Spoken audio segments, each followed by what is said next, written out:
Osimhen.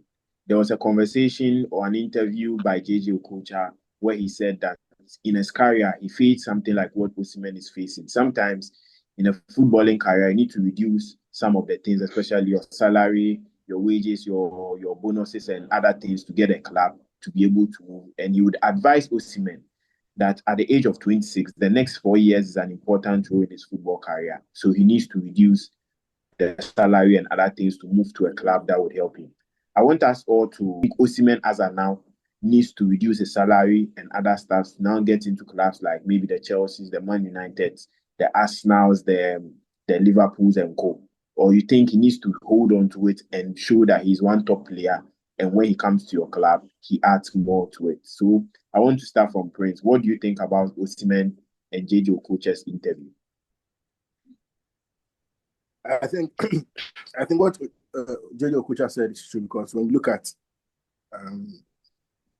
the footballing career of Jay Jay Okocha, that's one thing that he will probably regret, or probably is regretting it now, because at his peak, he could have taken that decision that, okay, teams were coming for me, Jay Jay Okocha, and I should at least reduce my expectation in terms of wages and go and play for some of these top clubs. When you look at Jay Jay Okocha, he didn't play for some of these top teams when he was at his peak. So I think the advice he's giving to Osimhen is good.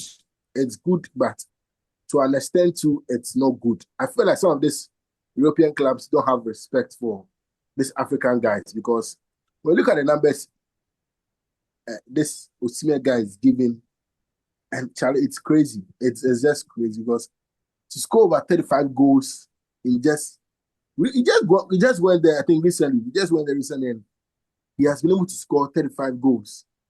Just goals alone. So honestly, the guy has done so well. And I feel like in as much as teams want him to reduce his wage and take a pay cut and come and play for them, I feel like they should be on a certain scale. They should be on the same table where at least I might not reduce it too much. And you also have to increase your expectation, or probably your offer also a bit for me. So at least we are on a balance. You understand? Because you look at the offer Chelsea gave me before he went to Galatasaray, honestly, it was a disrespect. If you look at the offer he was giving from Chelsea before the night before they closed the window for the transfer last season, it was a disrespect. So I think they should come to an agreement where his wages will not be too high, and the demand from the teams too will be too low. So at least there'll be a balance over there, because he can't be playing and not be getting anything at the end of this, because he's also going to pay taxes from this wages, unless the taxes are too much, especially in Europe. So I think there should be a balance in there. Okay, so Raf, with this situation, what do you think is best for Osimhen? Should he go for Jay Jay Okocha's advice, or he should stick with what he has done and now be able to play for what he earned? Ben, a player has scored 35 goals in a league season, and Okocha is telling the player to reduce his salary, his wages. I disagree with Okocha 100%. If a player is good and the team wants to buy that player, the team brings an offer. Osimhen himself doesn't go there to negotiate. Osimhen has an agent and a manager or a team. Sometimes they have legal practitioners who go in there and they sign contracts on behalf of the player. How I perform, you feel I'm a good player, you want me, you have to table an offer that I want to pay you this amount of money. Is it okay? Those things are done behind the scenes. They don't come out. But you are telling your fellow Nigerian that because he wants to play a bigger team, he should reduce his wages to get out. No. How many European players have experienced this? Or maybe it happens behind the scenes and maybe we don't know. But how many top players will go into a club and say that because I want to play for you, I want to reduce my wages? No way. You want to pay the player this amount of money, pay the player that amount of money. This week I was just reading something. Liverpool are not paying our players, so that is why I reading somewhere. We don't pay our players, so that is why the Real Madrid and other guys are able to come in for Trentano, because they are going to offer that player a huge amount of money. Man United, even though when they are in the bad shape, they pay their players very well. They won't tell you to reduce your wages because they are not playing well.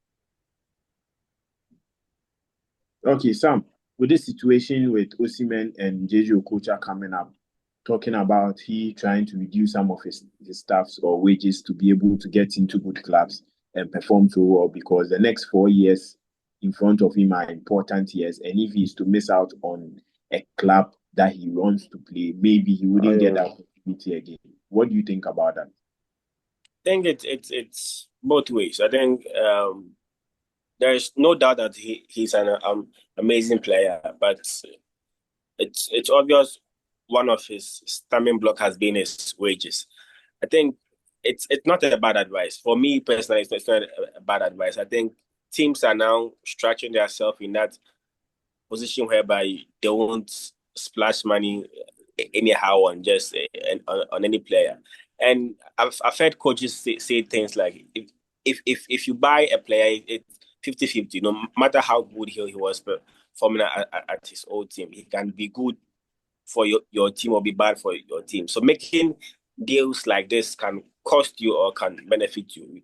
We can make we also how much we gave to Anthony and we gave to Sancho also, and it all didn't pan out well. But we saw how good they were playing for their other team before they came into Manchester United. It's Osimhen undoubtedly is an amazing player, but I think he needs to he needs to read the room sometimes. And I think go in for a deal, and if he trusts his guy that much that he's that good, at times you just go for deals and say, listen, if I'm coming in with this deal. If you want me, I'm coming in with this deal. If I'm able to give you this amount of goals within this season, then pay me this amount that I want. It works both ways, but I don't think any team will take a high risk of, and that has been one of our major aim now. We gave Sancho a huge money, and now he's more like a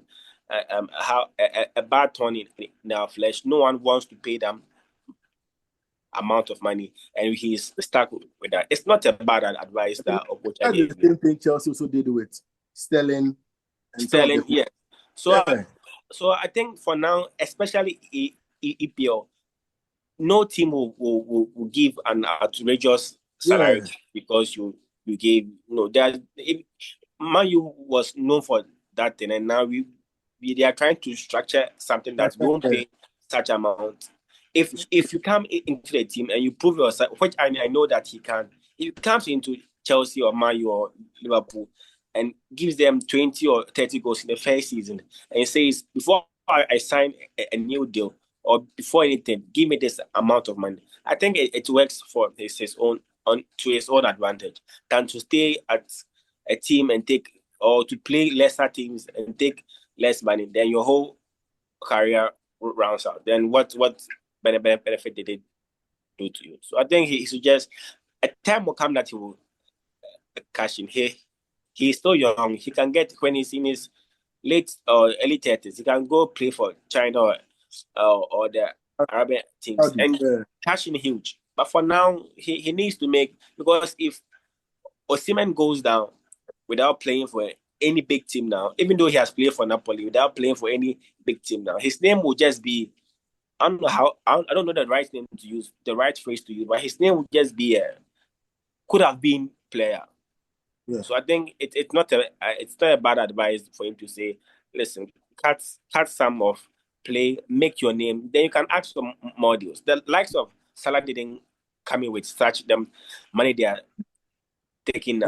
They came with they came in with small deals and they put a lesson. I'm this good and I'm worth how much I'm asking for. And they know the impact they bring into their team. So give me this money. If you give me, then other teams are willing to pay. But for now, he needs to. But Sam, what you said is okay. But what I'm also trying to say is that you don't tell a player to reduce his wages before he plays for the club. At the negotiation table, one doesn't have to make the first bid. Yeah.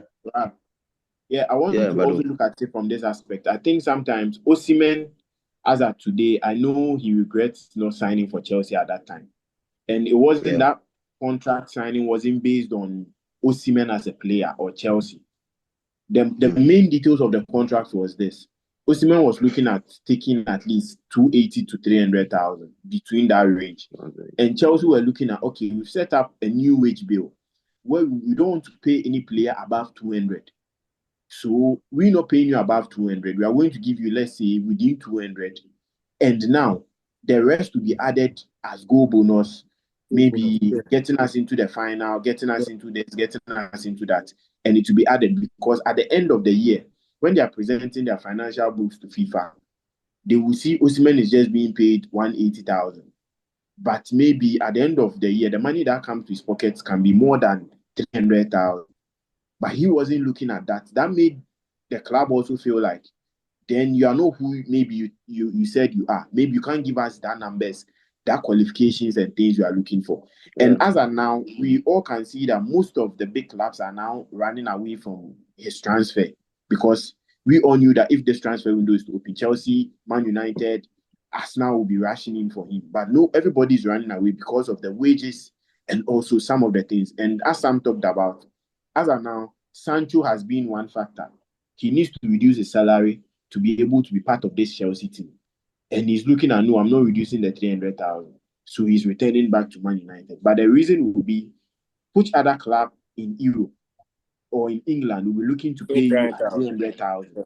Yeah. So sometimes I think maybe he has his reason, but sometimes I think the players need to look at this, negotiate well into bonuses, which is something that will benefit you very well in the future. Then when time goes on, now you've been able to give good numbers. Like, for example, Mohamed Salah, he gave good numbers. And even Haaland, if he's telling you, I'm leaving, Haaland. There are other clubs who are willing to pay. And now Liverpool would have to beg and negotiate.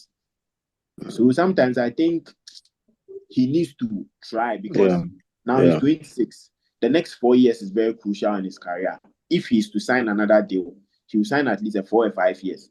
And if he's moving on loan, up and down, you reach some time, you can get the Saudis coming again, you can get these European clubs coming again, and you have to now go to a league in which you don't need to play. So I think it's a mixed type of feeling. It will depend on what he's looking at doing because this is a transfer window, and maybe he needs to move.